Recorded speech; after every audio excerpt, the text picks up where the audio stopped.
আমরা সরাসরি আমাদের সেন্ট্রাল নেতৃবৃন্দদের হাসান আলী ভাই সহ আমরা কয়েকজন পটিয়াতে উপস্থিত হয়েছিলাম। ওখানে আমরা যে পরিস্থিতি দেখেছি, ওখানে পুলিশ তাদের পোশাকে এবং সিভিলে উভয়ভাবেই আমাদের ছাত্রদের উপরে এবং এনসিপি নেতৃবৃন্দের উপরে তারা বর্বরভাবে হামলা করেছে। এর মধ্যে যারা আহত তাদেরকে পটিয়া হাসপাতাল থেকে পর্যন্ত আমাদের চিরাং মেডিকেল নিয়ে আসতে হয়েছে। কী পরিমাণ হামলা শিকার আমরা হয়েছি এটা আপনারা মেডিকেলে আমাদের যারা আহত হয়েছেন ওদেরকে দেখলেই আপনারা এই জিনিসটা বুঝতে পারবেন। তো ওইটার প্রেক্ষিতে আজকে আমাদের পটিয়াতে সকাল থেকে ব্লকেট ছিল, খুবই শান্তিপূর্ণভাবে একটা সফল একটা ব্লকেট এখন আমরা পালন করেছি। এরপরে আমরা ডিআইজি মহোদয়ের সাথে কথা বলার জন্য আমাদের এখানে প্রতিনিধিরা সকাল থেকে দুপুর থেকে অপেক্ষা করতেছিলেন।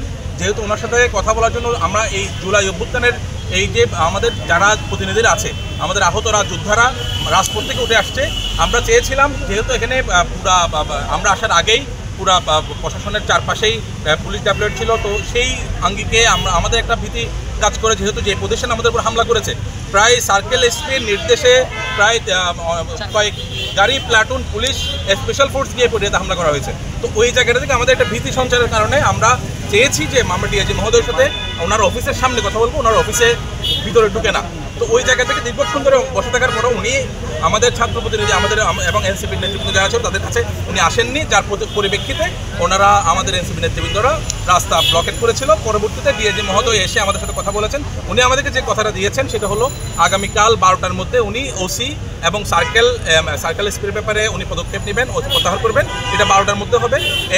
এই পর্যন্ত আমরা আপাতত, যেহেতু উনি একটা কথা দিয়েছেন, উনি আমাদেরকে এভাবে বলেছেন যে আমরা আশ্বস্ত হতে পারি আগামী 12টার মধ্যেই আমরা একটা ভালো আমাদের যে দাবির মধ্যে এই দুটো দাবি অন্তত উনি ফুলফিল করবেন বলে এটা আমাদেরকে জানিয়েছেন। দেখে আপনারা জানেন, এটা তো অলরেডি সবাই জানেন যে যেই পরিমাণ হামলার শিকার আমরা হয়েছি, এটা খুবই বড় একটা হামলা। এই 5 আগস্টের পরে এই ধরনের হামলা হওয়া এটা আমাদের দুঃস্বপ্নের মতো ছিল।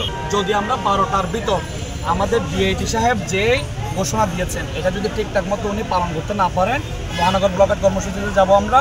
এবং এর পরবর্তীতে এটা দেশব্যাপী জুলাই গণ অভ্যুত্থানের যে ব্যাপার ছিল, পুলিশ সংস্কার না হওয়ার যে ব্যর্থতা ইন্টারিম গভর্নমেন্টের ছিল, এইগুলোকে ধরে আমরা পুলিশ সংস্কার করতে ইন্টারিম গভর্নমেন্টকে বাধ্য করব এবং সারা দেশব্যাপী আন্দোলন দিতে বাধ্য হব। আমরা যদি কার্যকরী পদক্ষেপ না দেখি তাহলে আমরা কঠোর কর্মসূচিতে যাব।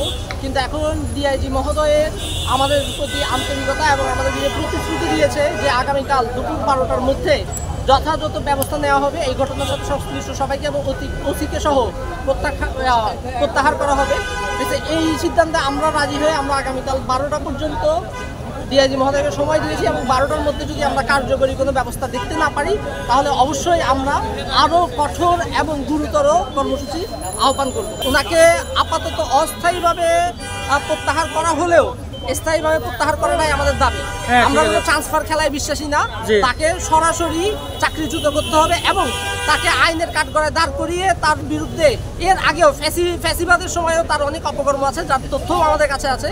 সব কিছুর সুষ্ঠু বিচার করে তার ছাত্র জনতার সাথে ন্যায় বিচার করতে হবে।